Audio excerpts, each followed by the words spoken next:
Hey everyone, this is the first essay from the book titled The State and the Socialist Revolution by Julius Martov, which is a collection of pieces by Julius Martov released by International Review in 1938, I believe.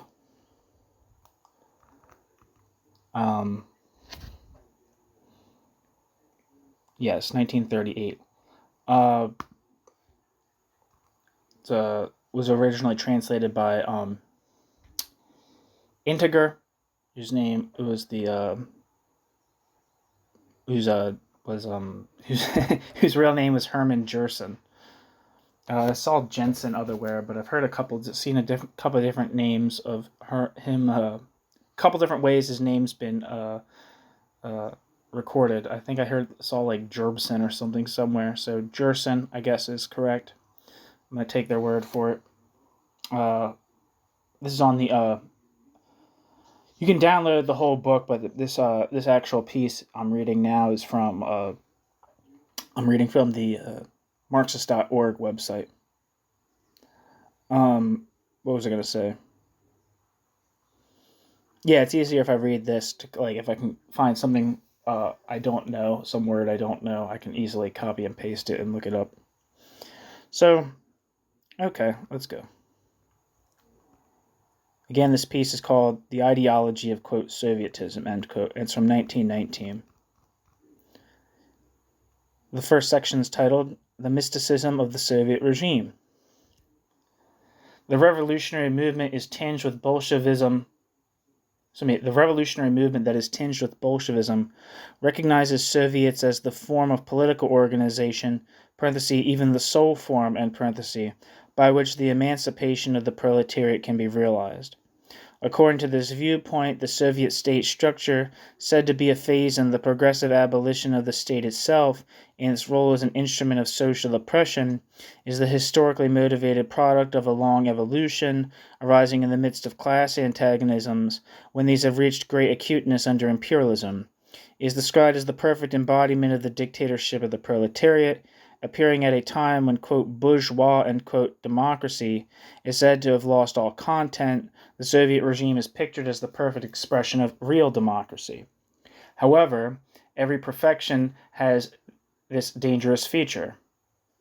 Persons untroubled by critical reasoning, persons blind to the nuances of, quote, idle, end quote, theory, are impatient to possess themselves of the perfection, without bothering to take note that the perfection in question is supposed to be based on particular historic conditions. Metaphysical reasoning refuses to accept the dialectical negation of the absolute.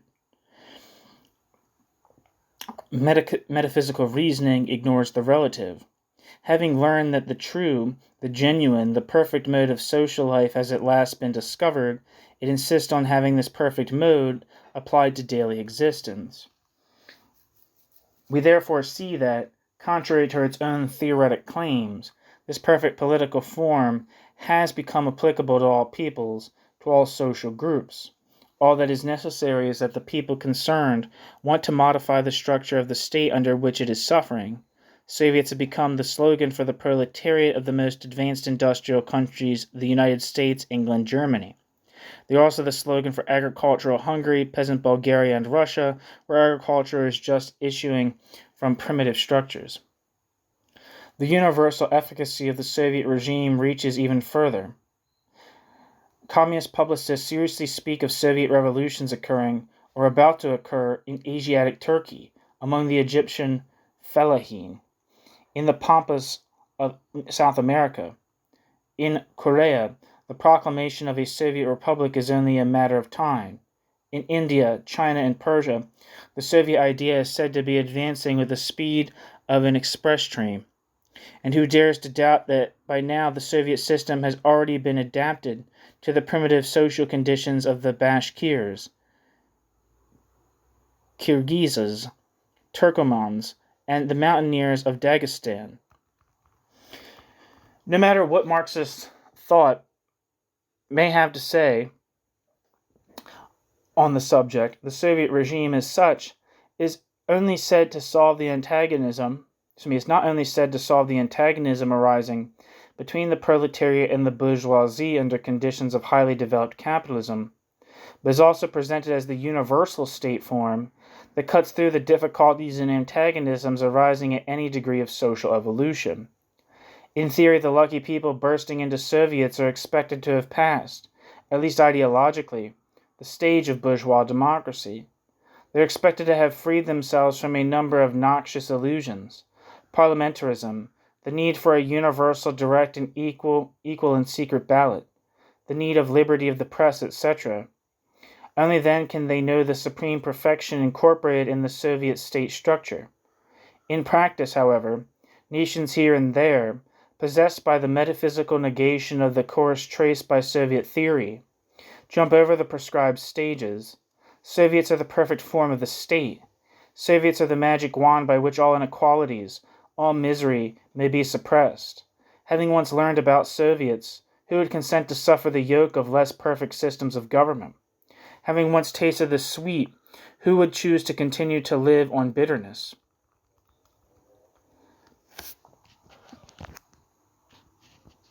In February 1918 at Brest-Litovsk, Trotsky and Kamenev still defended with great obstinance the right of peoples to self-determination. They demanded from victorious Germany that this principle be applied through the instrumentality of the equal and universal ballot in Poland, Lithuania, and Latvia. The historic value of democracy was still recognized at that time, but a year later at the Congress of the Russian Communist Party, the intrepid Bukharin already insisted that the principle of, quote, self-determination of peoples, end quote, had to be replaced with the principle of, quote, self-determination of the laboring classes, end quote. Lenin succeeded in obtaining the maintenance of the principle of self-determination for backward peoples, paralleling in this respect certain philosophers who, not wanting to fall out with the Church, would limit the scope of their materialist teachings to animals deprived of the benefits of divine revelation. But it was not for doctrinal reasons that the Communist Congress refused to fall in line with Bukharin. Lenin won out with arguments of a diplomatic order. It was said to be unwise to alienate from the Communist International the Hindus, Persians, and other peoples who, though still blind to the revelation, were in a situation of pan-national struggle against the foreign oppressor. Fundamentally, the Communists were in full agreement with Bukharin, having tasted sweetness, who would offer bitterness to his neighbor. So that when the Turkish consul of Odessa permitted himself to launch the hoax about the triumph of a Soviet revolution in the Ottoman Empire, not a single Russian newspaper refused to take the obvious hoax seriously. Not a single publication showed the slightest skepticism concerning the ability of the good Turks to jump over the stages of self-determination, universal franchise, bourgeois parliamentarism, etc. The mystification was quite successful. Mystifications find a favorable soil in mysticism, for no less than mystic is the concept of a political form that, by virtue of its particular character, can surmount all economic, social, and national contradictions. In the course of the Congress of Independent Social Democratic Party of Germany at Leipzig, good men racked their brains to discover how to conciliate, quote, all power to the Soviets, end quote, with the traditional notions of the social democracy concerning the political forms of the socialist revolutions, especially with the notion of democracy. For here is a mystery that escapes the understanding of the true believers of Sovietism, with the same persistence that the mystery of the Immaculate Conception has ever escaped the understanding of the Christian faithful. Sometimes it escaped the understanding of its own creator. Thus we have the amusing example of the reception of the news that the Soviet idea had triumphed in Hungary. It seemed at first that everything was performed according to the rites, but one essential detail was missing. It was reported that the Hungarian, quote, Soviet, end quote, did not come into being as a result of a fratricidal war of the Hungarian proletariat, parenthesis. We shall see later how important is this detail, in parenthesis. It was, on the contrary, the product of the unity of the Hungarian proletariat. Lenin was troubled. In a telegram, the complete text of which appeared in the foreign press, Lenin asked Belakun, quote, what guarantees have you that your revolution is really a communist revolution? that it is not simply a socialist revolution, not a revolution by the social traitors, end quote. Belakun's reply, published in the Russian press, betrayed some confusion and a lack of preciseness. The Hungarian revolutionary power, it appeared, rested in the hands of a group of 5 persons, 2 of whom were communists, 2 social democrats, and the 5th, quote, in the same category as your Lunacharsky, end quote. The mystery had grown thicker. As a result of the extreme class antagonism between the proletariat and the bourgeoisie, the proletariat overthrows the most complete embodiment of democratic statism. By this act, the proletariat creates itself a new political mode, which is also the specific expression of the dictatorship of the proletariat. Here's the starting point of the, quote, Soviet idea, end quote. The political mode thus created is universally applicable. It fits the needs and consequences of all kinds of social change. It can clothe the multiform substance of all the revolutionary acts of the 20th century. This is the, quote, Soviet idea, end quote, at the close of its own evolution.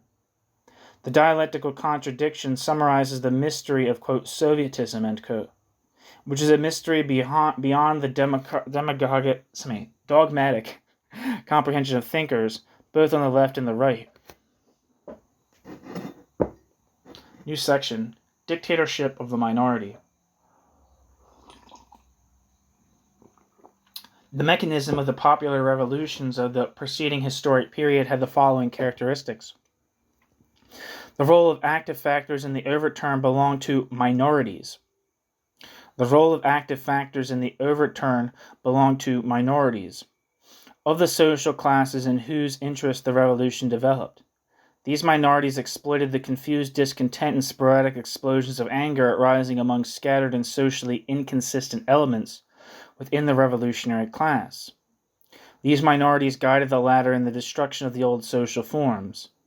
In certain cases, the active leader minorities had to use the power of the active leader minorities' concentrated energy in order to shatter the inertia of the elements the active leader minorities tried to wield for revolutionary purposes. Therefore, these active leader minorities sometimes made efforts, often successful efforts, to repress the passive resistance of the manipulated elements. When the latter refused to move toward the broadening and deepening of the revolution,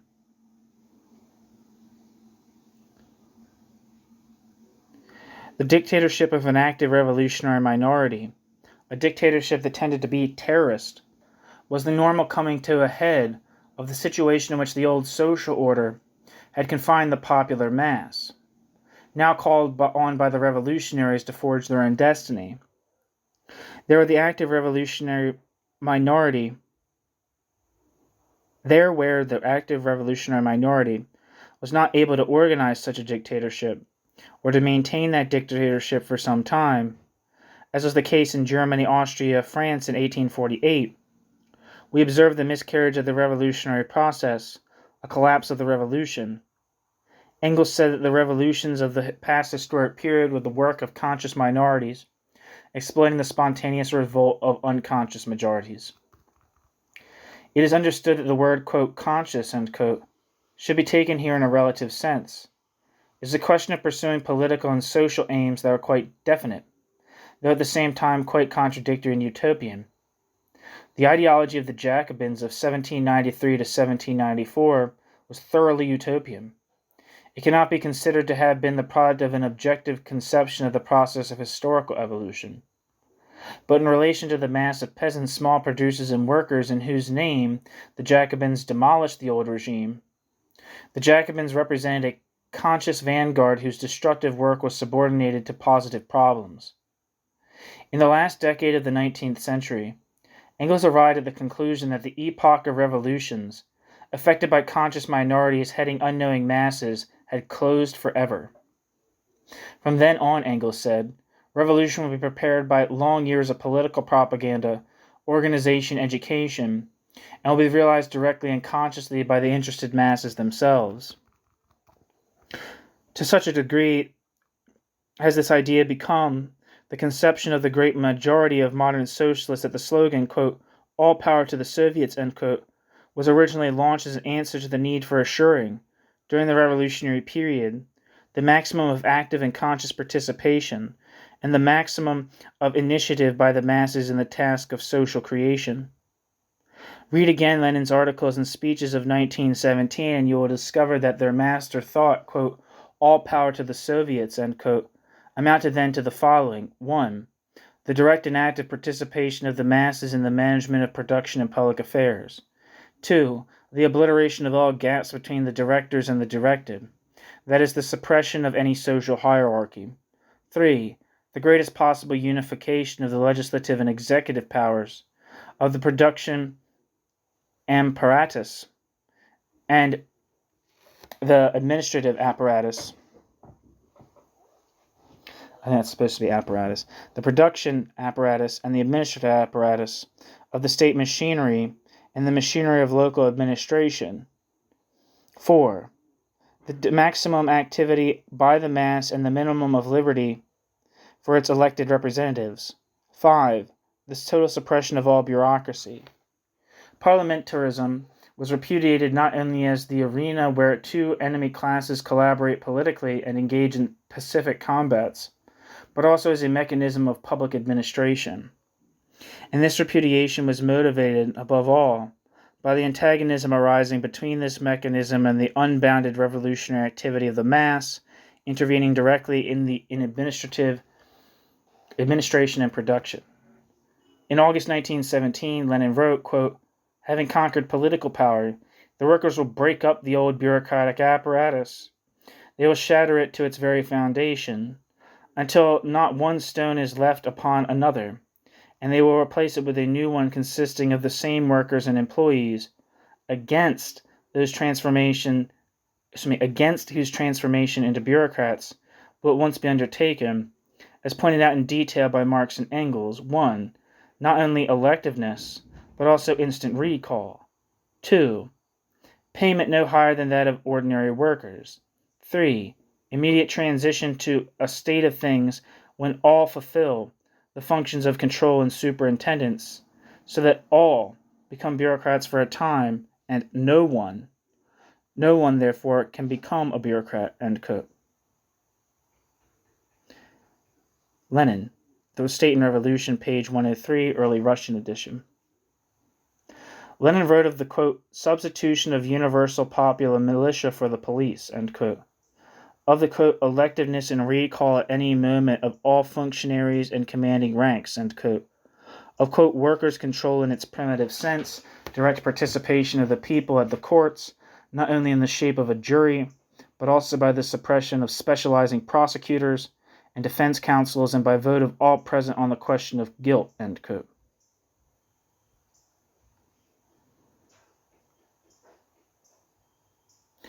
This is how the replacement of the old bourgeois democracy with the Soviet regime was interpreted in theory and sometimes in practice. It was this conception of, quote, "all power to the Soviets," end quote, that was presented in the first constitution, adopted at the Third Soviet Congress on the initiative of V. Trautovsky.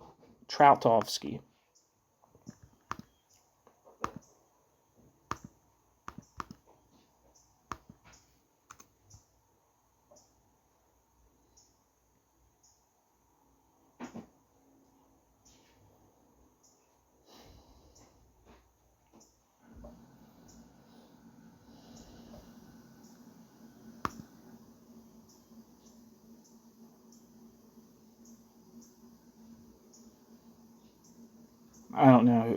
It doesn't seem like that might be a typo.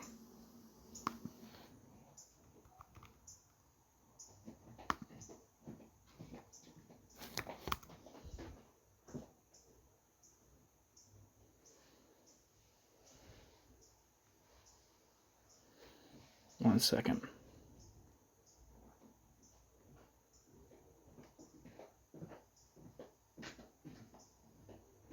Yeah, I don't know who. It says, yeah, both printing say Trautovsky.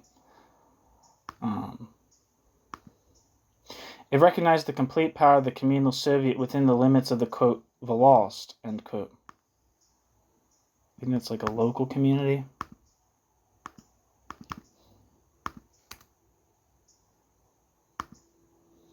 According to Wikipedia, the Volosht was a traditional administrative subdivision in Kievan Rus, the Grand Duchy of Moscow in the Russian Empire.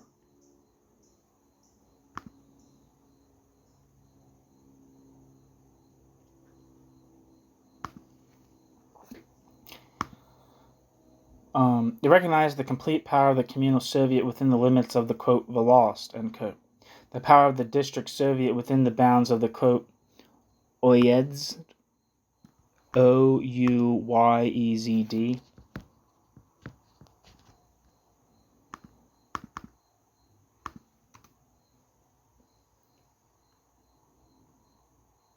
I'm not seeing anything on Wikipedia for that.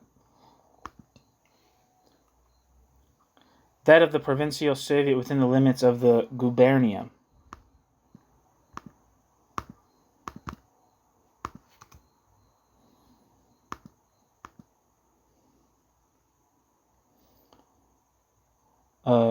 Wikipedia says a governorate, gubernia, pre-1918 spelling, blah, blah, blah. A governorate was a major and principal administrative subdivision of the Russian Empire. After the Bolshevik Revolution in 1917, governorates remained as subdivisions of the Belarusian, Russian, and Ukrainian Soviet republics, and in the Soviet Union from its formation in 1922 until 1929. The term is also translated as government or province. A governorate was headed by a governor, a word borrowed from Latin gubernator, in turn from Greek kybernetes. Selected governorates were united under an assigned governor-general, such as the Grand Duchy of Finland, Congress, Poland, Russian Turkestan, and others. There are also military governors such as Kronstadt, Vladivostok, and others. Aside from governorates, other types of divisions were oblasts, parenthesis, region, and parenthesis, and okrugs, parenthesis, district, and parenthesis.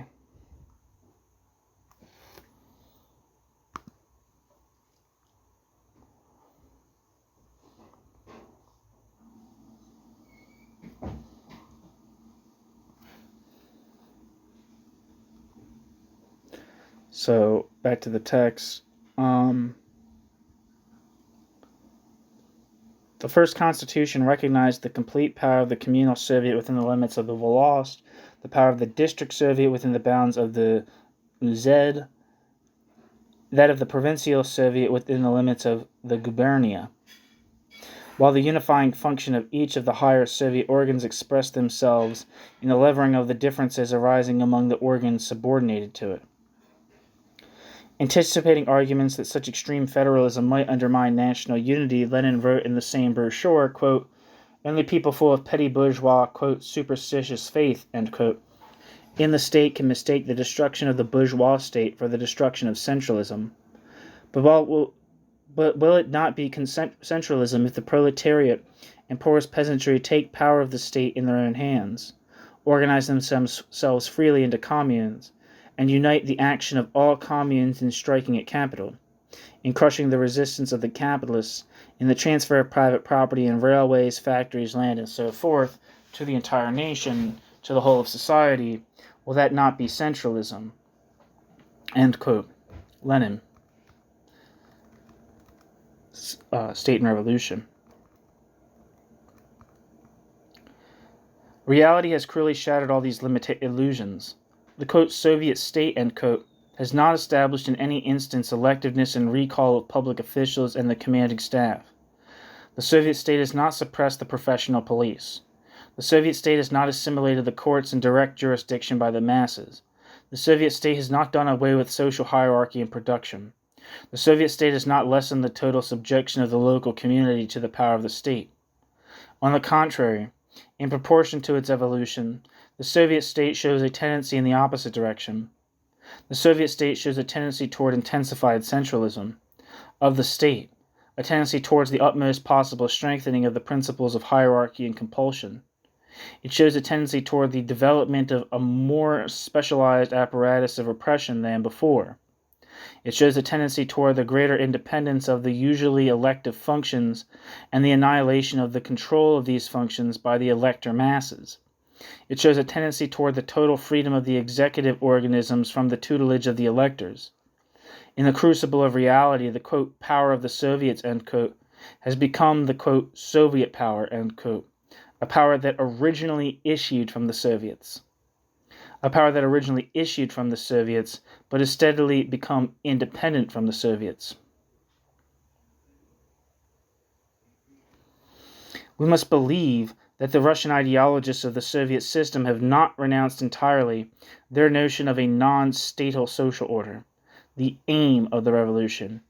But as they see matters now, the road to this non-statal social order no longer lies in the progressive atrophy of the functions and institutions that have been forged by the bourgeois state, as they said they saw things in 1917.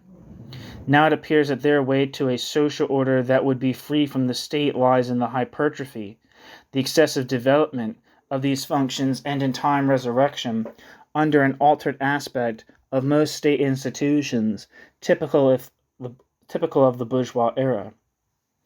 This is reminding me of how Trotsky and the Revolution Betrayed, written almost 20 years after this piece, talks about how all the activities of the state that are supposed to be dissolved in under socialism are hypertrophied in the Stalinist system, and Martov is saying that of the system under Lenin in 1919.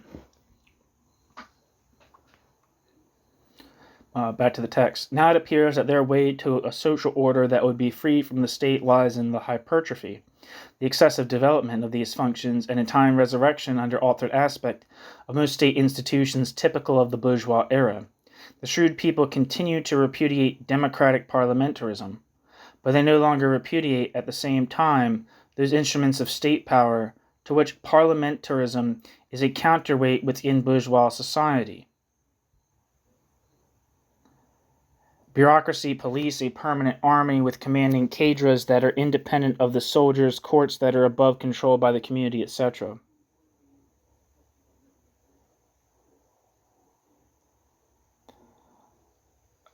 I'm going to repeat that because there's a lot of italics in it. But they no longer repudiate at the same time those instruments of state power to which parliamentarism is a counterweight within bourgeois society. Bureaucracy, police, a permanent army with commanding cadres that are independent of the soldiers, courts that are above control by the community, etc. In contrast to the bourgeois state, the state of the transitional revolutionary period ought to be an apparatus for the, quote, repression of the minority by the majority, end quote. Theoretically, it should be a governmental apparatus resting in the hands of the majority. In reality, the Soviet state continues to be, as the state of the past, a government apparatus resting in the hands of a minority, parenthesis, of another minority, of course, end parenthesis. Little by little, the, quote, power of the Soviets, end quote, is being replaced by the power of a certain party. Little by little, the party becomes the essential state institution, the framework and axis of the entire system of, quote, Soviet republics, end quote. The evolution traversed by the idea of the, quote, Soviet state, end quote, in Russia ought to help us to understand the psychological basis of this idea in countries where the revolutionary process of today is yet in its initial phase. The, quote, Soviet regime, end quote, becomes the means of bringing into power and maintaining in power a revolutionary minority which claims to defend the interest of a majority, though the latter has not recognized the interest as its own, though this majority has not attached itself sufficiently to these interests to defend them with all its energy and determination. This is demonstrated by the fact that in many countries it happened. Excuse me.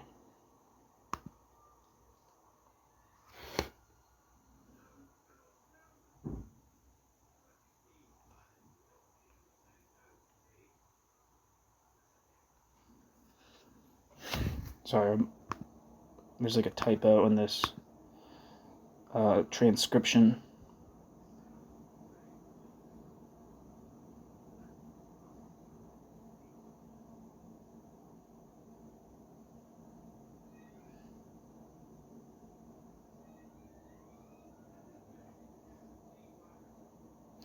And now I've lost my place, so I'm really batting 1,000 here.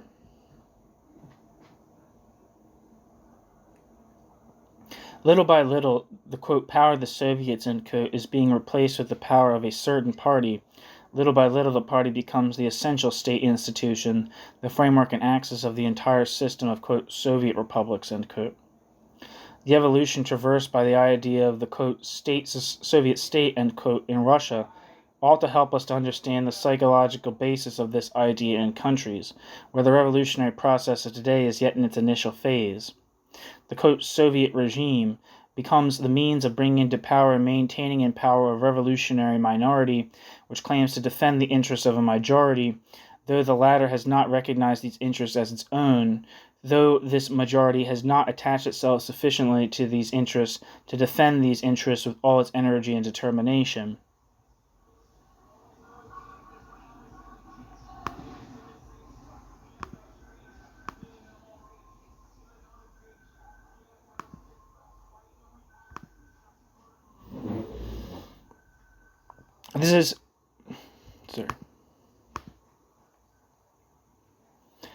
This is demonstrated by the fact that in many countries, that happened also in Russia, the slogan of, quote, all power to the Soviets, end quote, is launched in opposition to the already existing Soviets, created during the first manifestation of the revolution. The slogan is directed in the first place against the majority of the working class, against the political tendencies which dominated the masses at the beginning of the revolution. The slogan, quote, all power to the Soviets, end quote, becomes a pseudonym for the dictatorship of a minority. So that when the failure of July 3, 1917, had brought to the surface the obstinate resistance of the Soviets to Bolshevik pressure, Lenin tore off the disguise in his pamphlet on the subject of slogans, and proclaimed that the cry, quote, all power to the Soviets, end quote, was thenceforward out of date and had to be replaced with the slogan, quote, all power to the Bolshevik Party, end quote.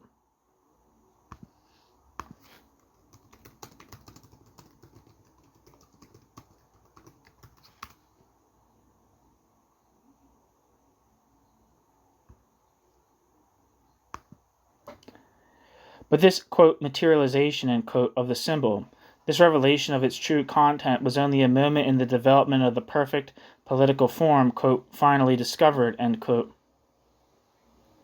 and exclusively possessing the, quote, capacity of bringing out the social substance of the proletarian revolution, end quote. The retention of political power by the minority of a class, or classes, by a minority organized as a party and exercising its power in the interest of the class, or classes, is a fact arising from antagonisms typical of the most recent phase of capitalism. It thus offers a difference between the old revolutions and the new. On the other hand, the fact that it is a dictatorship by a minority constitutes a bond of kinship between the present revolution and those of the preceding historic period. If that is the basic principle of the governmental mechanism in question, it hardly matters if the exigency of given historic circumstances have made this principle assume the particular form of Soviets. The events of 1792 to 1794 in France offer an example of a revolution that was realized by means of a minority dictatorship set up as a party. The Jacobin dictatorship. The Jacobin Party embraced the most active, most, quote, leftward, end quote, elements of the petty bourgeoisie, proletariat, and declassed intellectuals. The Jacobin Party exercises dictatorship through a network of multiple institutions, communes, sections, clubs, revolutionary committees. In this network, producers' organizations in the style of our workers' Soviets were completely absent. Otherwise, there is a striking similarity and a number of perfect analogies between the institutions used by the Jacobins and those serving the contemporary dictatorship. The party stills of today differ in no way from the Jacobin clubs. The revolutionary committees in 1794 and 1919 are entirely alike. The committees of poor peasants of today bear comparison with the committees and clubs composed especially of poor elements on which the Jacobin dictatorship based itself in the villages. Today, workers, Soviets, factory committees, trade union centers mark the revolution with their stamp and give it its specific character. Here is where the influence of the proletariat in the large industries of today makes itself felt. Nevertheless, we see that such specifically class organisms, such specifically proletarian formations, issuing from the milieu of modern industry, are as much reduced to the role of mechanical instruments of a party minority dictatorship as were the auxiliaries of the Jacobin dictatorship in 1792 to 1794, though the social origins of the latter were entirely different. Placed in the concrete conditions of contemporary Russia, the Bolshevik party dictatorship reflects in the first place the interests and aspirations of the proletarian elements of the population. This would be true in the case of Soviets that might have arisen in advanced industrial countries. But the nature of the Soviets, their adaptation to producers' organizations, is not the decisive factor here. We saw that after the 3rd of July 1917, Lenin envisaged the direct dictatorship of the Bolshevik Party outside of the Soviets. We see now that in certain places such a dictatorship is fully realized through the channel of revolutionary committees and party cells. All this does not stop the party dictatorship, direct or indirect, from preserving in its class policy a primordial lien with the proletariat and reflecting, above all, the interests and aspirations of the city laboring population. On the other hand, as organizational cadres, the Soviets may find themselves filled with elements that have a different class character. At the side of the Workers' Soviet rise Soviets of soldiers and peasants, so that in countries that are even more economically backward than Russia, the power of the Soviets may represent something other than a proletarian minority. It may represent there a peasant minority or any other proletarian section of the population. The mystery of the, quote, Soviet regime, end quote, is now deciphered.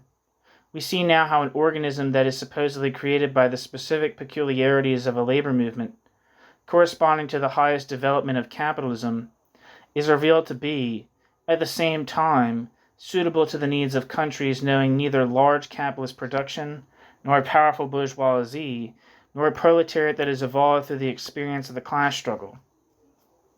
In other words, in the advanced countries, the proletariat resorts, we are told, to the Soviet form of the dictatorship as soon as its elan towards the social revolution strikes against the impossibility of realizing its power in any other way than through the dictatorship of a minority.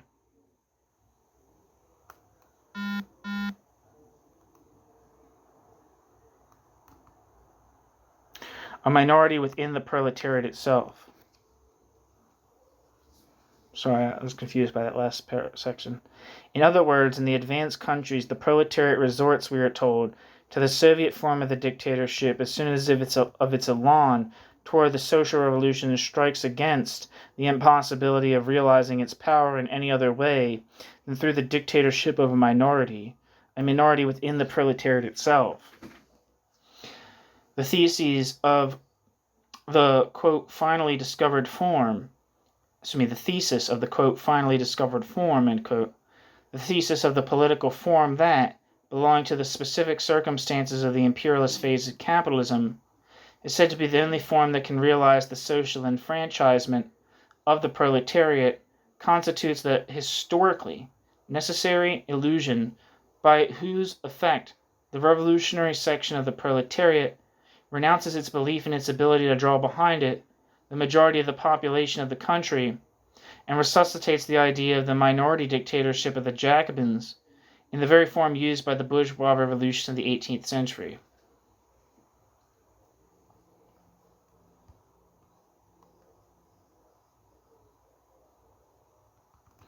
We must recall here that this revolutionary method has been repudiated by the working class to the extent that it has freed itself from the heritage of petty bourgeois revolutionism. Must we recall here that this revolutionary method has been repudiated by the working class to the extent that the working class has freed itself from the working class's heritage of petty bourgeois revolutionism. As soon as the slogan, quote, Soviet regime, end quote, begins to function as a pseudonym under the cover of which the Jacobin and Blanquist idea of a minority dictatorship is reborn, in the ranks of the proletariat, then the Soviet regime acquires a universal acceptance and is said to be adaptable to any kind of revolutionary overturn. In this sense, the quote, Soviet form, end quote, is necessarily devoid of the specific substance that bound it to a definite phase of capitalist development.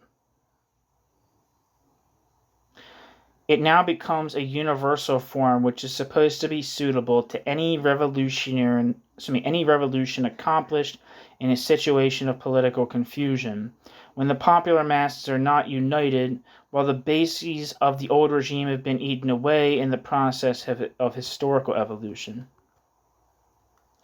It now becomes a universal form which is supposed to be suitable to any revolution accomplished in a situation of political confusion, when the popular masses are not united, while the bases of the old regime have been eaten away in the process of historical evolution.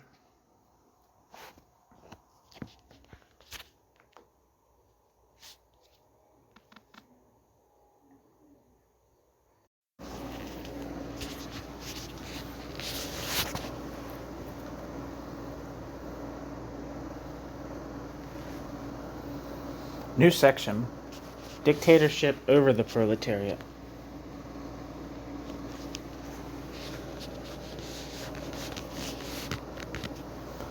The revolutionary sectors of the population did not believe themselves able to draw along with them the majority of the country on the road to socialism. Here was the secret of the spread of the quote, Soviet idea, end quote, in the confused consciousness of the European proletariat. Footnote: thus Karl Radek, the apostle to the benighted West of the neo-communist quote, dialectical, end quote, credo, justified the Russian sort of dictatorship, quote, in no country can the revolution begin as an action of the majority. Capitalism implies not merely a physical mastership over the means of production, but also a spiritual domination over the masses of the people. And in the most developed capitalist countries, under the stress of misery and dire need, under the burden of such consequences of capitalism as this war, the whole body of the oppressed arises. The most active are always the first to rise. It is the minority which carries out the revolution, the success of which depends on the fact whether this revolution corresponds with the historical development, with the interests of the masses of the people, who can strike off the rule of the class hitherto governing them. But first, the creative and impulsive force of the revolution is required to rouse the great body of people, to liberate them from their intellectual and spiritual slavishness under capitalism, and to lead them into a position where a defense of their interests can be made. It might be fairly said that every revolution is undertaken by the minority. The majority only joins in during the course of the revolution and decides the victorious issue. ... End quote. Parenthesis. Karl Radek, Socialism from Science to Practice, page 17, Socialist Labour Press, Glasgow. This is indeed leading socialism from science to practice. And what, quote, practice? Here is the whole of the, quote, art of revolution, end quote, presented as revolutionary Marxism in the adventurous first years of the Communist International, and still practiced in the cafes and tea houses of New York and Paris by the latter-day exponents of, quote, Bolshevism, Leninism, end quote. If you don't know this, that's what the Trotskyist movement called themselves. Those theoretically ferocious Trotskyites who, in spite of the alarms broadcast by official communism, are really gentle and harmless in practice. That's from Integer, the translator. End footnote. Now the majority opposing socialism, or backing parties that oppose socialism, may include numerous worker elements. To the extent that this is true, the principle of, quote, Soviet rule, end quote, implies not only the repudiation of democracy in the framework of the nation, but also the suppression of democracy within the working class.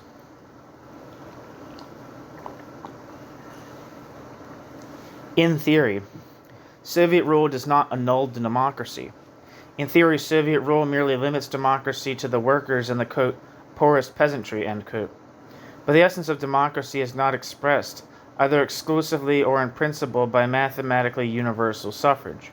The quote, universal suffrage, end quote, attained by the most advanced countries before the Russian Revolution excluded women, the military, and sometimes young people up to the age of 25. These exceptions did not deprive these countries of a democratic character, as long as inside the majority called on to exercise the sovereignty of the people there retained a degree of democracy consistent with the preservation of the capitalist basis of society. Footnote. Does Martov suggest that the capitalist class, or rather the capitalist class's political servants, can do away with democracy, with popular representation, as soon as the latter threatens the existing order? Under capitalism, observed Engels, quote, the possessing class rules directly through universal franchise, end quote, parenthesis, origin of the family, end parenthesis, that is, by virtue of the interested, motivated support of the great majority of the population. Even the masterminds superintending the fascist, Nazi, and Soviet communist political superstructures of modern capitalism realize that they do not and cannot rule for any length of time against the will of the overwhelming majority of the population. The working slaves of capitalism cannot, in great numbers, be whipped into performing their tasks, as were the slaves who built the pyramids. There is a mighty difference of technology, so that even the state machinery manipulated by the latter-day, quote, dictatorships, end quote, rests on a, quote, democratic, end quote, mass basis, which is lovingly cared for by the, quote, dictators, end quote. Translator, Integer. End footnote. For this reason, denying electoral rights to bourgeois and rentiers, and even to members of the liberal professions, an eventuality admitted by Plekhanov for the period of the dictatorship of the proletariat, does not of itself make the, quote, Soviet, end quote, regime something absolutely undemocratic. We may even suppose such a measure to be entirely compatible with the development of other features of democracy, which, in spite of all the limitations of electoral rights, may really make of the regime, quote, a democracy more perfect, end quote, than any previous political form based on the social domination of the bourgeoisie. The exclusion of the bourgeois minority from participation in state power may not necessarily help to consolidate the power of the majority. It may even hinder this object by tending to impoverish the social value of the popular will expressed in the electoral struggle. That is not, however, sufficient to make the Soviet system undemocratic. What gives the Soviet system this character is the suppression of democracy also in the relations among the privileged citizens who are called on to become the holders of state power. The following are the inalienable tokens of a democratic regime, no matter how limited is the circle of citizens to whom they apply. 1. The absolute submission of the entire executive apparatus to popular representation, parenthesis, even though in the case of the Soviets it does not comprise all citizens. 2. The electiveness and recall of the administration, of judges, of the police, the democratic organization of the army. 3. The control and publicness of all administrative acts. 4. The liberty of political coalition, parenthesis, though it may learn liberty only for the, quote, privileged, end quote, in the mentioned sense of the term, end parenthesis. 5. The inviolability of the citizens' individual and collective rights and protection against any abuses on the part of the final agents of state power.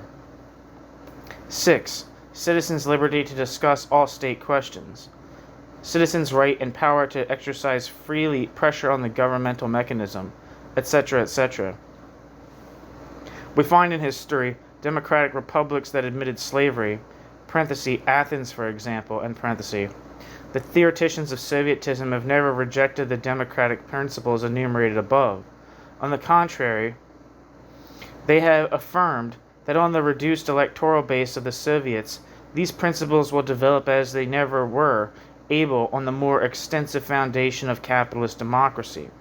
We must not forget Lenin's promise that all the workers would participate directly in the administration of the state, all soldiers in the election of officers, that police and officialdom as such would be suppressed. The absence of democracy within the Soviet system within the Soviet system presumes that the proletarian (revolutionary) elements building the regime recognize the existence of the following conditions. 1. The working class forms a minority in a hostile population. 2. Or it is itself divided into fractions struggling for power among themselves. 3. The two given phenomena exist simultaneously. In all the mentioned cases, the real reason for the popularity of the, quote, Soviet idea, end quote, is founded in the desire to repress the will of all other groups of the population, including proletarian groups, in order to assure the triumph of a determined revolutionary minority. Charles Nain, the well-known Swiss militant, writes, quote, At the beginning of 1918, we were in a panic. There was no time to delay.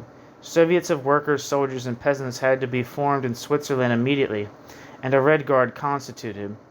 The knowing minority had to impose its will on the majority, even by brute force. The great mass, the workers, are in economic slavery. They cannot accomplish their own liberation. Their minds are formed by their masters. They are incapable of understanding their true interests.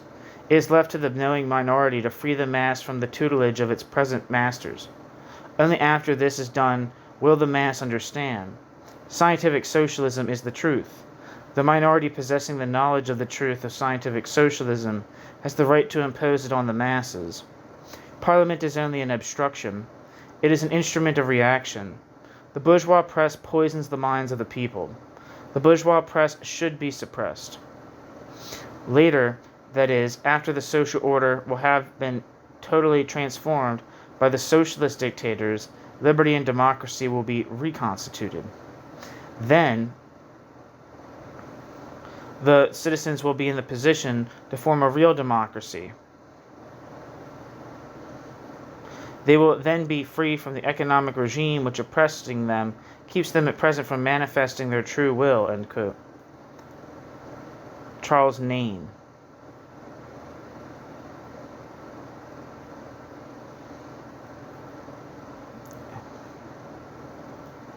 It might be Nen, I'm not sure, it's French. I don't even know how to pronounce Charles in French. Dictature du prolétariat, or prolétariat ou démocratie.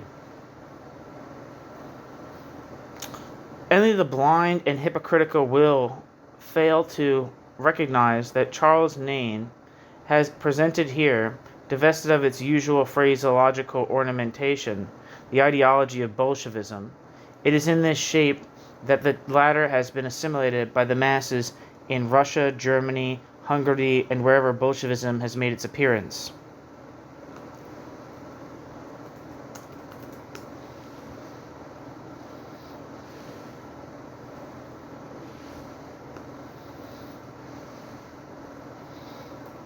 This phraseological ornamentation does not always succeed in hiding. There is, for example, the important statement by P. Orlovsky, V. Vorovsky, later Soviet representative at Rome, killed in Lucerne, May 1923, entitled The Communist International and the World Soviet Republic. The author proposes to deal with the, quote, crux, end quote, of the question of the Soviet system.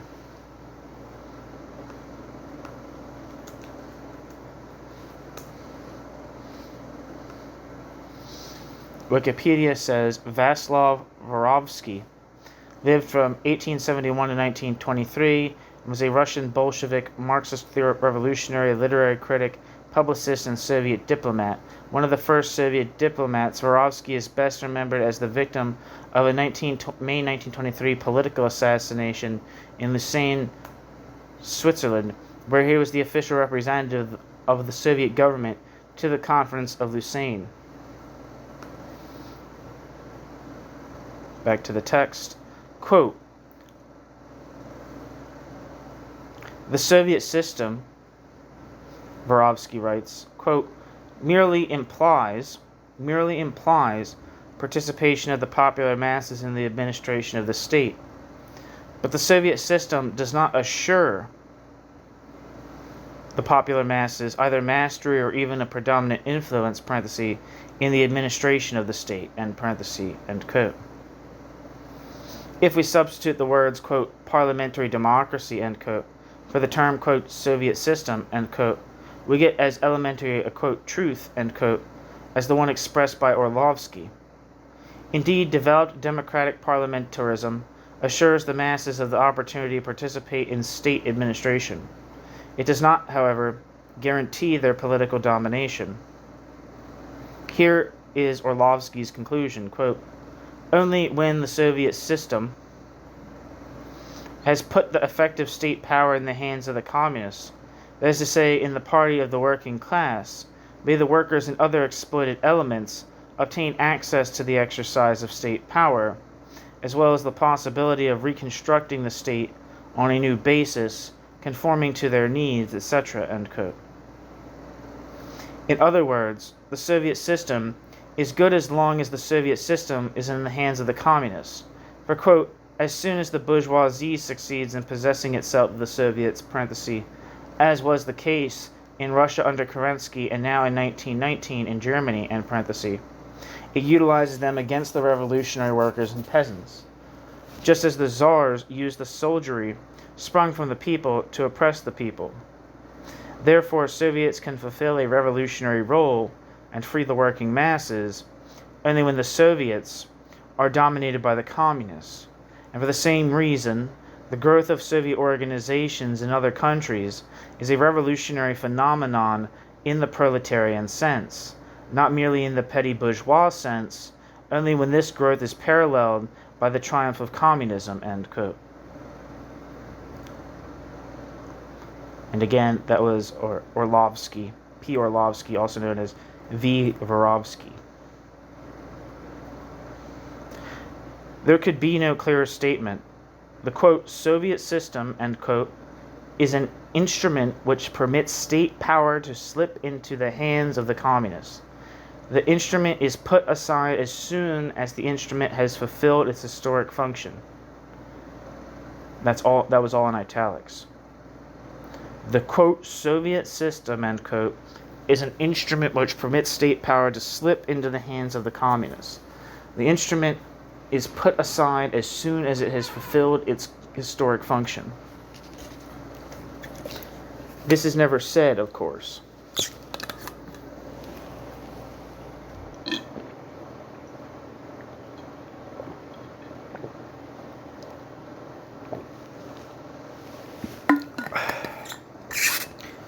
Quote, the Communist Party, that is to say, the party of the working class, ... end quote. The principle is always posed in these words. Not one of the parties, not even, quote, the most advanced party, end quote, nor the, quote, party most representative of the interests of the proletarian class, end quote, but the, quote, only real worker party, end quote. Orlovsky's idea is excellently illustrated in the resolution adopted by the Communist Conference at Kashin, published in Pravda No. 3, 1919, quote, the middle peasant may be admitted to power even when the middle peasant does not belong to the party, if the middle peasant accepts the Soviet platform, with the reservation that the preponderant role of direction in the Soviets must remain the party of the proletariat. It is absolutely inadmissible to leave the Soviets entirely into the hands of the non-party middle peasants. That would expose all the conquests of the proletarian revolution to the danger of complete destruction, at a moment when the last and decisive battle against international reaction is taking place. End quote. The communists at Kashin contented themselves with bearing the real meaning of the, quote, dictatorship, end quote, only insofar as it applied to the peasantry. But everybody knows that the same solution also disposes of the, quote, middle, end quote, worker.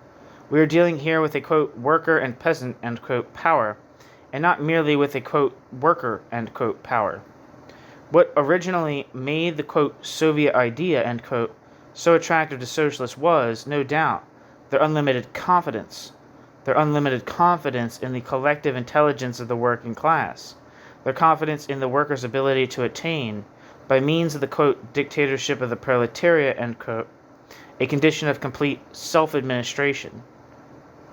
By means of the, quote, dictatorship of the proletariat, end quote, a condition of complete self-administration, excluding the shadows of tutelage by a minority. The first enthusiasm for the Soviet system was an enthusiasm springing from the desire to escape the framework of the hierarchically organized state. Ernst Dalmig, left independent, stated in his eloquent report at the First Pan-German Congress of Soviets held from the 16th to the 21st of December 1918, quote, "The present German Revolution is distinguished by its possession of deucedly little confidence in its own forces. We are still suffering from the spirit of military subservience and passive obedience, our heritage from the past centuries. This spirit cannot be killed by mere electoral struggles, by the election tracts passed out among the masses every 2 or 3 years. It can only be destroyed by a sincere and powerful effort to maintain the German people in a condition of permanent political activity.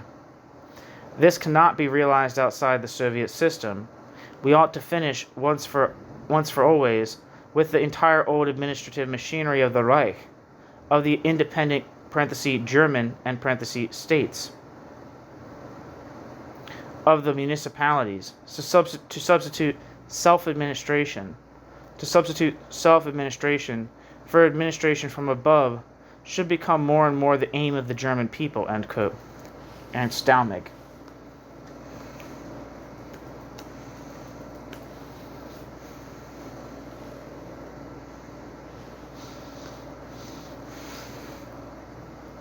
And Wikipedia says Ernst Dalmig lived from 1868 to 1922 and was a German politician, journalist, and newspaper editor who became co-chairman of both the Independent Social Democratic Party of Germany (USPD) and Communist Party of Germany (KPD).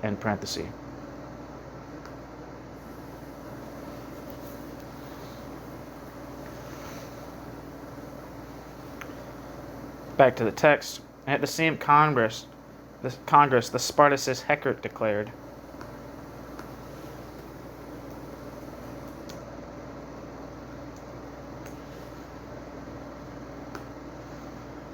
that appears to be referring to Fritz Heckert, and Wikipedia says Fritz Heckert lived from 1884 to 1936 and was a German politician, co-founder of the Spartacist League and the Communist Party of Germany, and a leading member of the Communist International (Comintern). Fritz Heckert also briefly served as the Saxon Minister of Economy in 1923. Fritz Heckert is buried in the Kremlin Wall necropolis. Back to the text. And at the same Congress, the Spartacist Heckert declared, quote, "The Constituent Assembly (Parliament) will be a reactionary institution. Even if the Constituent Assembly has a socialist majority. The reason for this is that the German people is completely apolitical. It asks to be led. It has not as yet made the smallest act that might be evidence of its desire to become master of its own destiny. Here in Germany, people wait to have liberty brought to them by leaders. Liberty is not created at the base, end quote. Fritz Heckert. Quote, "The Soviet system," end quote, Fritz Heckert continued, quote, "is an organization confiding to the large masses the direct task of constructing the social edifice. The Constituent Assembly (Parliament) on the other hand, leaves this function of constructing the social edifice to leaders," end quote. Fritz Heckert.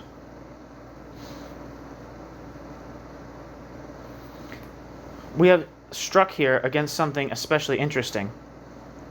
In the same report that glorifies the Soviets as a guarantee of the self-administration of the working class, Dalmig gives a rather dark picture of the real German Soviets personified in their Congress of 1918. Quote, "No revolutionary parliament in history has revealed itself more timorous, more commonplace, meaner than the revolutionary parliament here congregated. Where is the great breadth of idealism that dominated and moved the French National Convention?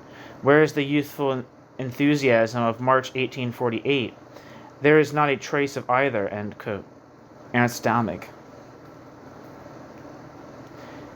And though Ernst Dalmig finds the German, quote, Soviets, end quote, timorous, limited, and mean, Dalmig seeks the key to all the problems raised by the social revolution in the delivery of, quote, all power to the Soviets, end quote. All power to the timorous as a means of throwing ourselves boldly beyond the easy formula of universal suffrage, exclamation point. A bizarre paradox, question mark? Oh no, exclamation point. The paradox hides a very precise significance, which, if it still remains in the, quote, subconscious, end quote, for Dalmig, attains conscious expression in P. Orlovsky's formula, quote, with the aid of the Soviet system, state power passes into the hands of the communists, end quote. Quote, with the aid of the Soviet system, state power passes into the hands of the communists, end quote. Put another way, through the intermediary of the Soviets, the revolutionary minority secures its domination over the, quote, timorous majority, end quote. Put another way, through the intermediary of the Soviets, the revolutionary minority secures its domination over the, quote, timorous majority, end quote. Dalmig's observation was in complete agreement with the facts. In the first Pan-German Congress of Soviets, Scheidemann's partisans and the soldiers held an overwhelming majority. Scheidemann, along with Nosko, would be the leaders of the newly founded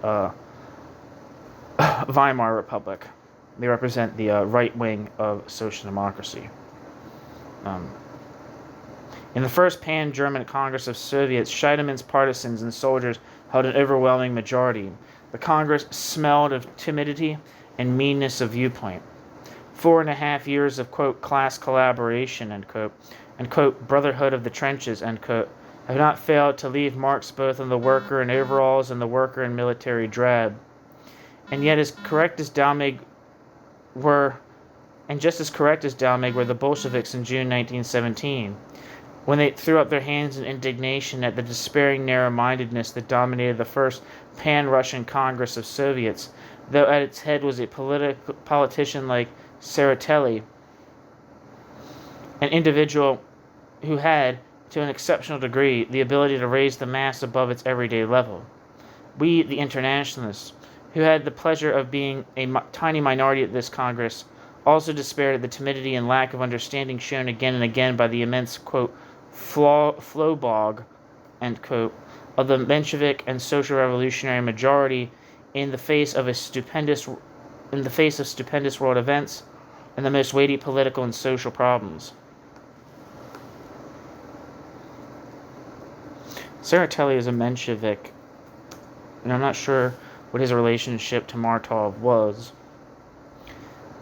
Irakli Tseretelli lived from 1881 to 1959 and was a Georgian politician and a leading spokesman of the Social Democratic Party of Georgia and later Russian Social Democratic Labor Party, RSDLP, during the era of the Russian revolutions. Tseretelli was born and raised in Georgia when Georgia was part of the Russian Empire.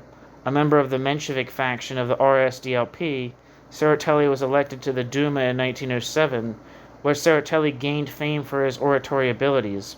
Shortly after entering the Duma, Tseretelli was arrested and charged with conspiracy to overthrow the Tsarist government and exiled to Siberia.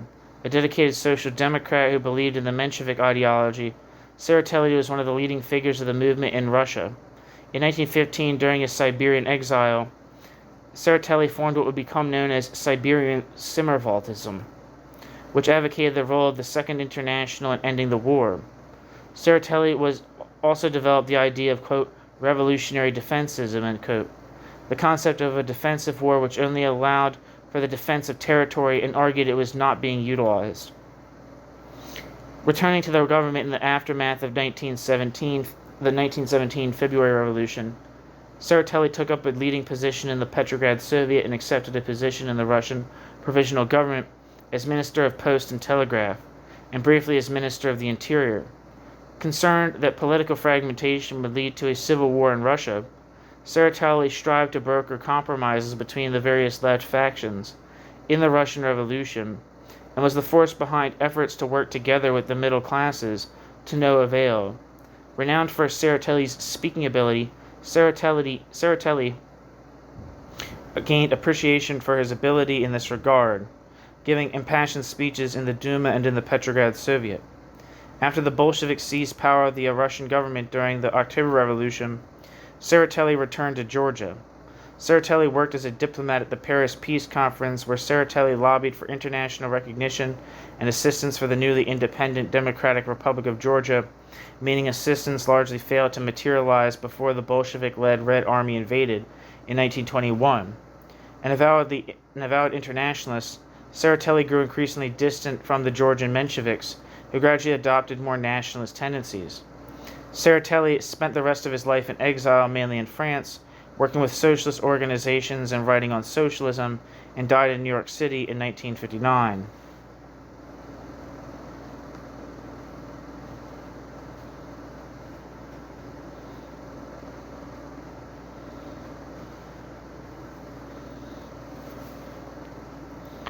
Back to the text.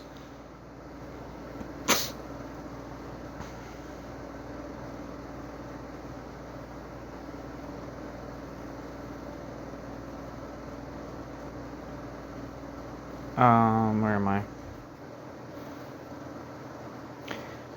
I think I'm going to have to reread some stuff. Just as correct as Daumig were the Bolsheviks in June 1917, when they threw up their hands in indignation at the despairing narrow-mindedness that dominated the first pan-Russian Congress of Soviets, though at its head was a politician like Tsereteli, an individual who had, to an exceptional degree, the ability to raise the mass above its everyday level. We, the internationalists, who had the pleasure of being a tiny minority at this Congress, also despaired at the timidity and lack of understanding shown again and again by the immense, quote, flow bog, end quote, of the Menshevik and social revolutionary majority in the face of stupendous world events and the most weighty political and social problems. We could not understand why the Bolsheviks, who showed such great indignation at the spirit dominating the Congress, should nevertheless call for, quote, all power to the Soviets, end quote. We refused to understand them even when, in view of the existing situation, they organized a demonstration, the object of which was to force an assembly of this character to possess itself fully of state power.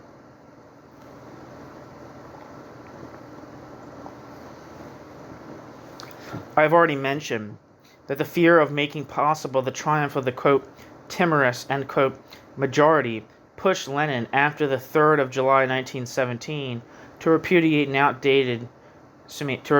outdated the slogan, quote, all power to the Soviets, end quote.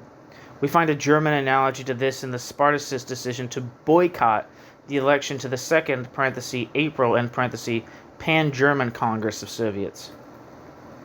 The consequent course of the Russian Revolution cured Lenin of his passing, quote, lack of faith, end quote. The Soviets fulfilled the role expected of them. The rising tide of bourgeois revolutionary enthusiasm set in motion the worker and peasant masses, washing away their, quote, meanness, end quote. Lifted by the wave, the Bolsheviks possessed themselves of the government apparatus. Then the role of the insurrectionary element came to an end. The Moor had accomplished his task. The state that came into being with the aid of the, quote, power of the Soviets, end quote, became the, quote, Soviet power, end quote. The communist minority incorporated in this state made itself secure once for always against a possible return of the spirit of, quote, meanness, end quote. The idea, slowly engendered in the subconscious, reached its full development in the theory of P. Orlovsky and the practice of the Kashine communists.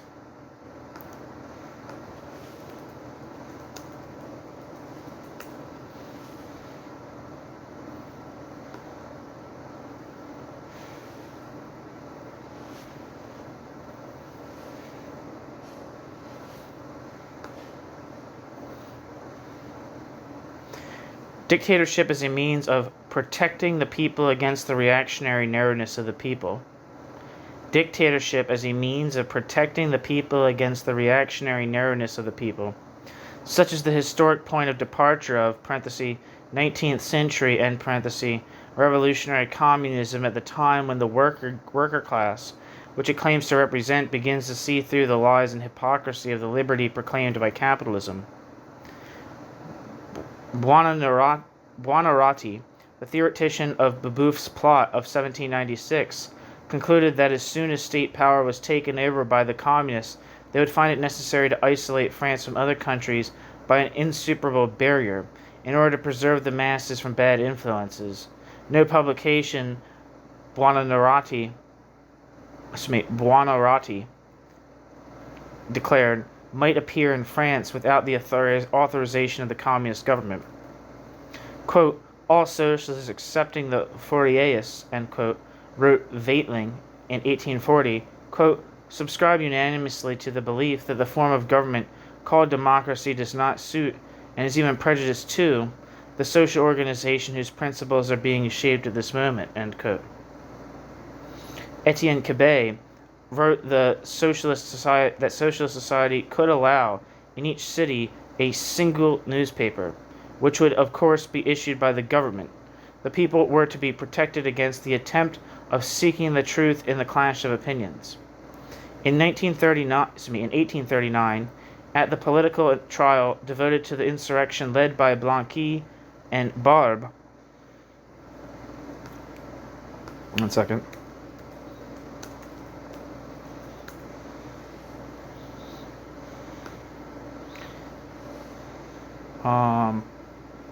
It seems to refer to Barbès. Armand Barbès lived from 1809 to 1870 and was a French Republican revolutionary and an opponent of the July monarchy, (1830 to 1848), end parenthesis. Armand Barbès is remembered as a man whose life centers on 2 days. The 12th of May, 1839, the day of the uprising of the Republicans tried to overthrow the king, Louis Philippe. His ill-considered actions on this day led to a sentence of life imprisonment. He was, however, released by the Revolution of 1848.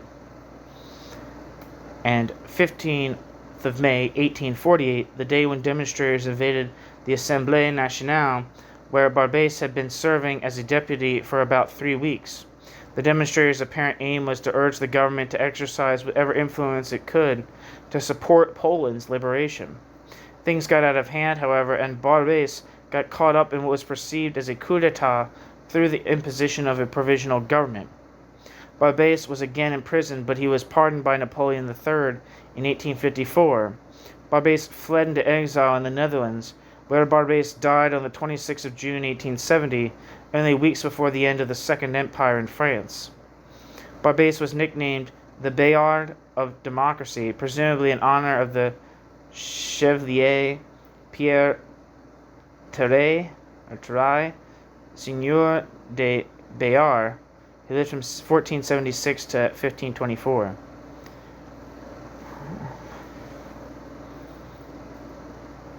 Armand Barbès was called the, quote, scourge of the establishment, end quote, by Karl Marx.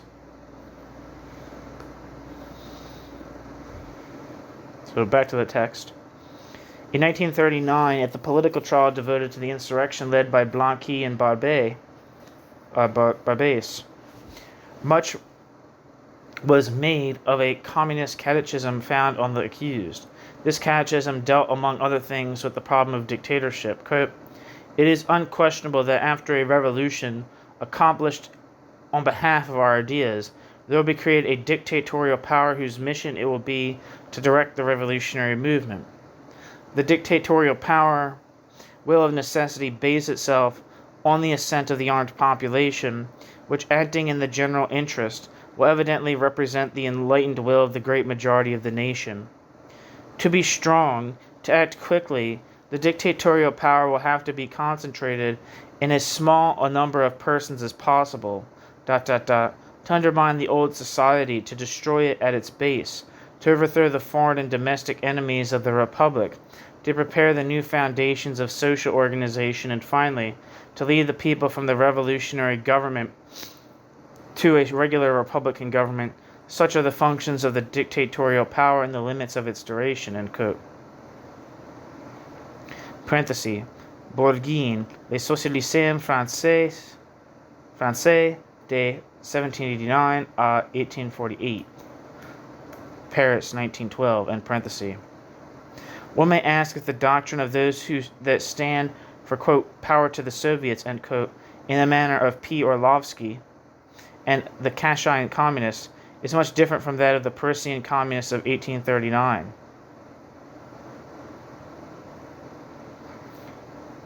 New section. Metaphysical materialism and dialectical materialism. The working class is a product of capitalist society. Its mind is subjected to the influence of capitalist society. The working class's consciousness is developed under the pressure of the bourgeois masters. The school, the church, the barracks, the factory, the press, social life all contribute to form the consciousness of the proletarian masses.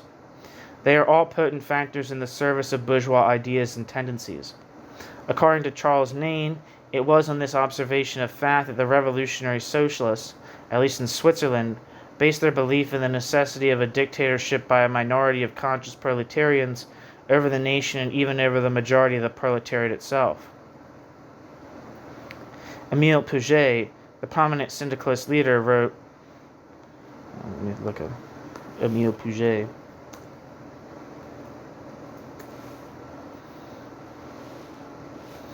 According to Wikipedia, Émile Pouget lived from 1868 to 1931 as a French journalist, anarchist, pamphleteer, and trade unionist known for his pivotal role in the development of revolutionary syndicalism in France.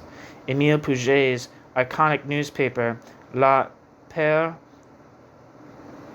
Pinard, stood out from previous anarchist publications with Les Pères Pinards' inventive use of vernacular and urban slang.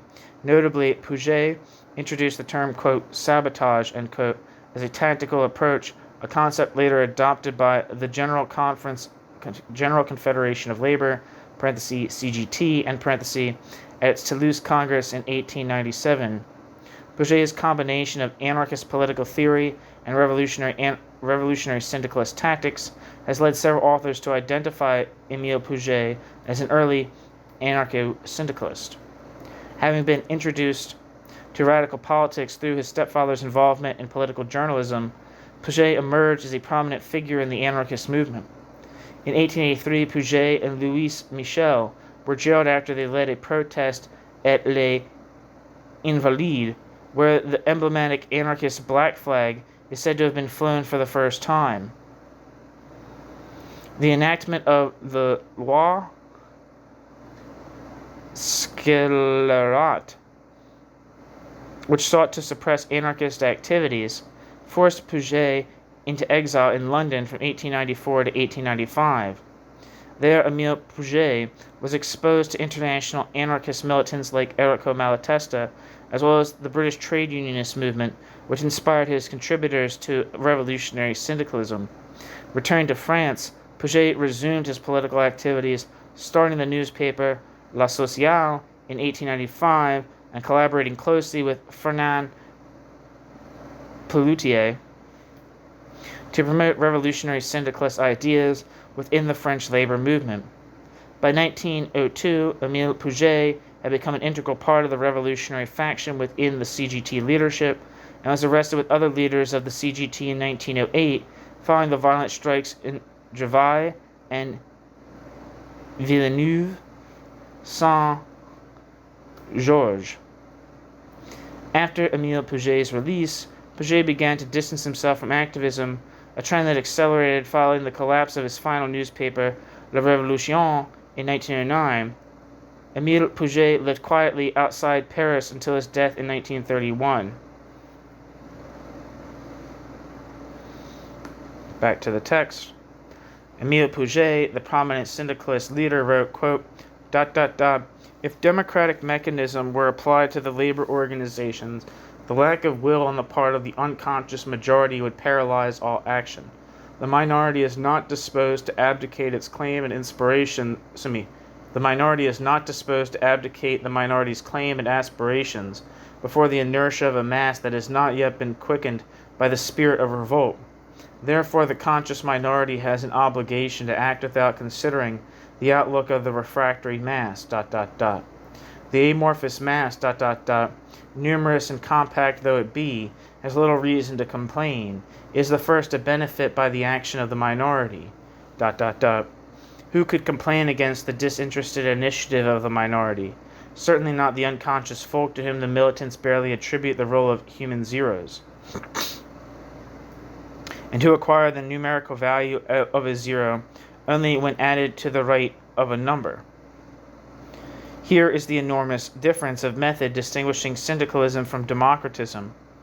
Through its machinery of universal suffrage, democratism puts the function of guidance in the hands of the unconscious, the backward or worse, their representatives. Democratism stifles the minorities that bear in them the future. The syndicalist method gives diametrically opposite results. The impetus is given by the conscious ones, by the rebels. All good wills are called on to act, to participate in the movement. End quote. Footnote.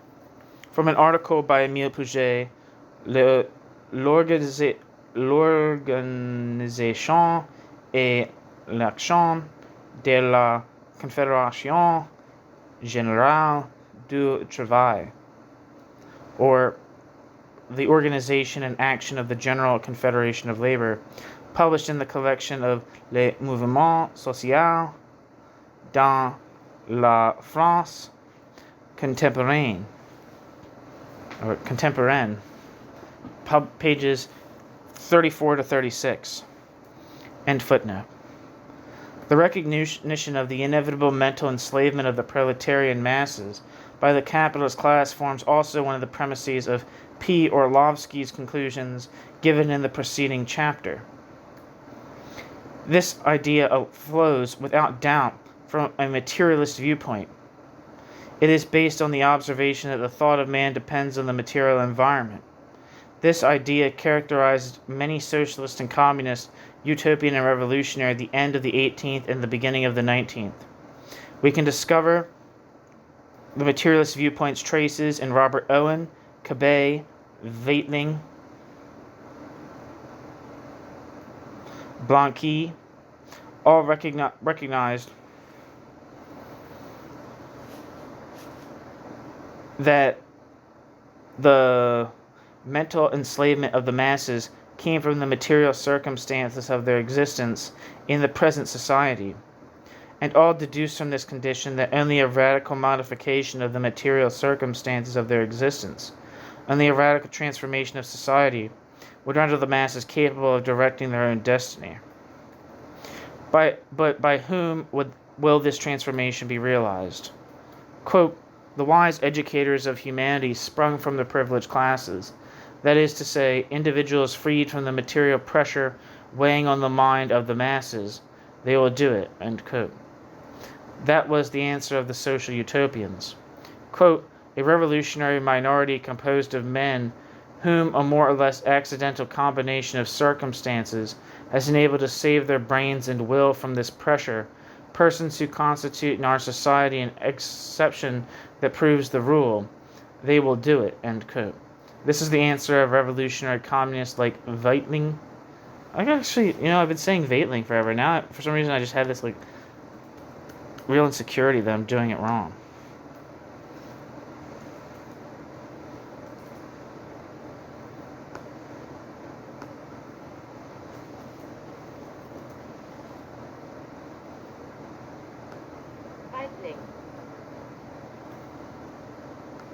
Weitling. Jesus Christ, I've been saying it wrong. This was the answer of revolutionary communists like Weitling and Blanqui, and the conception of their epigons of the anarcho-syndicalist type as Pouget and the late Gustave Hervé.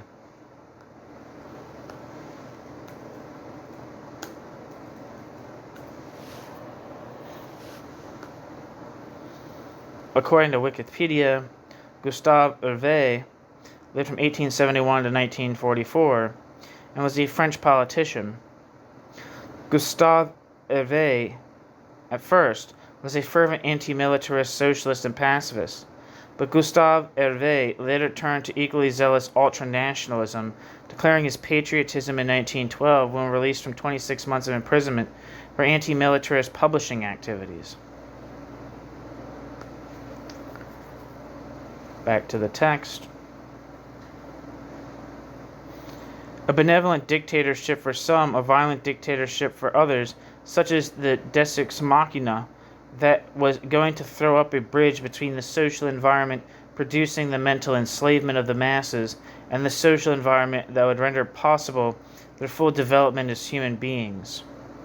Footnote. Thus Lenin in his speech on economic construction from March 31st, 1920, quote, on the 29th of April, 1918, the Central Executive Committee accepted a resolution expressing full approval of the basic ideas given in this report and instructed the Presidium to draft, in the form of theses, these basic problems of the Soviet power.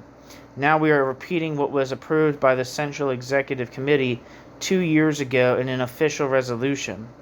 Now we are drawn back to a question that was decided long ago, in a manner approved of and made clear by the General Executive Committee, namely that the Soviet socialist democracy is in no way inconsistent with the rule and dictatorship of one person, that the will of a class is at times best realized by a dictator who sometimes will accomplish more by himself and is frequently more needed. That was all in italics. I'm going to repeat that. The Soviet socialist democracy is in no way inconsistent with the rule and dictatorship of one person, that the will of a class is at times best realized by a dictator who sometimes will accomplish more by himself and is frequently more needed. At any rate, the principal relation toward one-person rule was not only explained a long time ago, but was also decided by the Central Executive Committee, ... end quote. Parenthesis, Collected Works, Volume 17, page 89, First Russian edition, and parenthesis, Integer, the translator.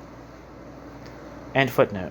Quote, man's character, end quote, wrote Robert Owen, quote, is formed by environment and education, ... The problems flowing from this is the following. To transform these two factors of character in such a manner that man will become virtuous, end quote.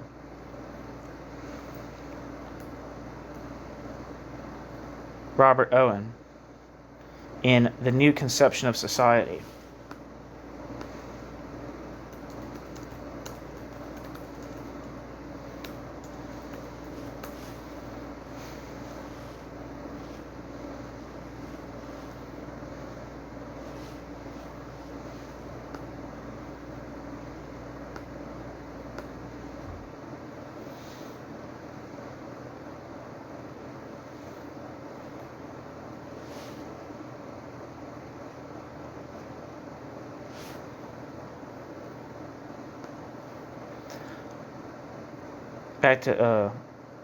Continuing. According to Owen, the task of operating this transformation fell to the legislator, to the philanthropist, to the pedagogues. Whether pacifist or revolutionary, the utopians were only half materialist. They understood only in a metaphysical manner the thesis according to which human psychology depends on the material environment. They were hardly aware of the dynamics of the social process. Their materialism was not dialectical. The state of correlation, binding a given aspect of the social consciousness to a given aspect of social life, which is the determining cause of the former, presented itself in the minds of those people as something congealed, as something immovable. That is why they stopped being materialists and became idealists of the first water as soon as they tried to find out how it was necessary to act practically in order to modify the social milieu and render possible the regeneration of the masses. Quite a good while ago, in his thesis on Feuerbach, Marx observed, quote, The materialist doctrine that men are the products of conditions and education, different men therefore the products of other conditions and changed education, forgets that circumstances may be altered by men, and that the educator has himself to be educated. This doctrine leads inevitably to the ideas of a society composed of two distinct portions, one of which is elevated above society, Robert Owen, for example, end quote. Marx. Theses on Feuerbach. Applied to the class struggle of the propertyless, this means the following. Impelled by the same, quote, circumstances, end quote, of capitalist society that determine their character as an enslaved class, the workers enter into a struggle against the society that enslaves them. The process of this struggle modifies the social, quote, circumstances, end quote. It modifies the environment in which the working class moves. This way, the working class modifies its own character. From a class reflecting passively the mental servitude to which they are subjected, the propertylists become a class which frees itself actively from all enslavement, including that of the mind. This process is not at all rectilinear. It does not take in homogeneously all the layers of the proletariats, nor all phases of their consciousness. It will be far from attaining its full development when the combination of historic circumstances permits, or obliges, the working class to tear from the hands of the bourgeoisie the apparatus of political power. The workers are condemned to penetrate into the realm of socialism when the workers still bear a good share of those, quote, vices of the oppressed, end quote. The yoke which Lassalle had so eloquently urged them to throw off. As a result of the struggle against capitalism, the proletariat modifies the material milieu surrounding it. It modifies this way its own character, and emancipates itself culturally. Exercising its conquered power, the proletariat frees itself completely from the intellectual influence of the old society, in the degree that it realizes a radical transformation of the material milieu, which in the last place determines its character. But only, quote, finally, end quote. Only at the end of a long, painful, contradictory process, which is analogous to all preceding historic processes in this respect. The social creation assumes its form on the anvil of necessity under the imperious pressure of immediate needs. The conscious will of the revolutionary vanguard can appreciably accelerate and facilitate this process. It can never avoid it. Some people presume that if a compact revolutionary minority, animated by the desire to establish socialism, seizes the machinery of government and concentrates in its own hands the means of production and distribution and the control of the organization of the masses and their education, it may, in pursuance of its socialist ideal, create an environment in which the popular mind will little by little be purged of its old heritage and filled with a new content. Only then, it is averred, can the people stand erect and move by their own strength on the road to socialism. Footnote: the suppression of the entire press outside of the official has its partisans and has even been partially tried in Europe under the euphonious label of, quote, socialization of the press, end quote. End footnote.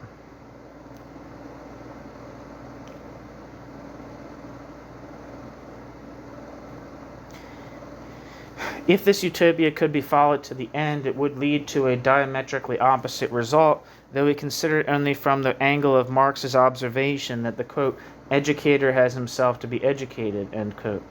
For the practice of such a dictatorship, and the relations established between the dictatorial minority and the mass, quote, educate, end quote, the dictators, we may be everything we want them to be, but cannot direct social evolution toward the construction of a new society.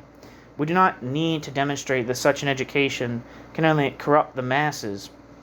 We do not need to demonstrate that such an education can only corrupt the masses, that it can only debase the masses. The proletarian class, considered as a whole, We are using the word in its broadest sense, including intellectual workers whose collaboration in the direction of the state and the administration of the social economy is indispensable till the contrary becomes true, is the only possible builder of the new society, and it must consequently be the only successor to the classes that formerly dominated the functions of government. The propertyless will also find it indispensable to benefit by the active aid, or at least friendly neutrality of the non-proletarian producers, who are still numerous in the city and countryside. This flows from the nature of the social overturn that is the historic mission of the proletariat. This change must manifest itself in every part of the life of society. The proletariat will be able to take in hand the huge heritage of capitalism without dilapidating it. It will be able to set in motion the gigantic productive forces of capitalism so that the result is real social equality based on the increase of the general well-being, and the giving proof of the maximum of moral energy it can generate. That, we repeat, is an unavoidable condition which is, in its turn, subordinated to the greatest possible development of organized initiative on the part of all the elements composing the working class. The latter presupposes an atmosphere that is absolutely incompatible with the dictatorship of a minority, or with the permanent satellites of such a dictatorship, terror and bureaucracy. In the course of the free construction of the new society, the proletariat will re-educate itself and eliminate from its character those traits that are in the contradiction with the great problems it will have to solve. This will be true about the working class taken as a whole, as well as about each of its component elements. It is evident that the duration of this process will vary for each of these elements. To remain on the firm ground of political reality, the political action of the socialists will have to reckon with this fact. It will have to take into account the slow pace of the necessarily progressive adaptation of the entire class to its new milieu. Every attempt at forcing this process artificially is certain to yield the opposite results. Many compromises will be found absolutely inevitable in order to suit the march of history to the intellectual level attained by the different elements within the working class at the moment of the fall of capitalism. But the final goal justifies only those compromises that do not lead to results that are in opposition to this goal. Only those compromises are justified which do not bar the road to the goal. For that reason, it is impossible to consider too pronounced compromises made either with the destructive tendency or with the conservative inertia that are typical of one or another section of the working class. A compromise made with the enemy class is nearly always fatal to the revolution. A compromise that guarantees the unity of the class in its struggle against the enemy can only advance the revolution, in the sense that it opens up wide possibilities for the spontaneous direct action of the masses. True, this result will be obtained by the price of a movement, at the price of a movement that is slower, more sinuous than the straight line which a minority dictatorship can trace in the task of revolution. But here, as in mechanics, what is lost in distance is made up in speed.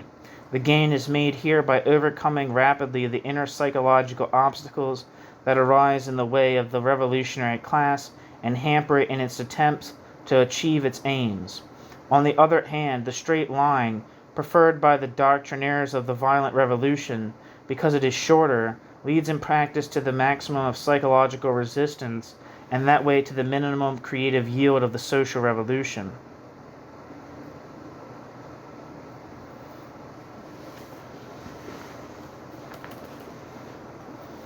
Okay, so that is the end.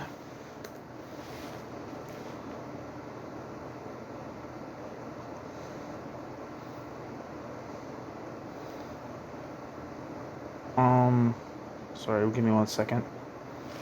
That's the end of the first essay from the collected book, The State and the Socialist Revolution by Julius Martov.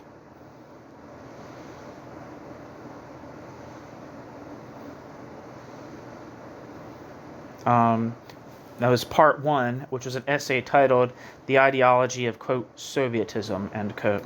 And thank you so much for listening. Rock on.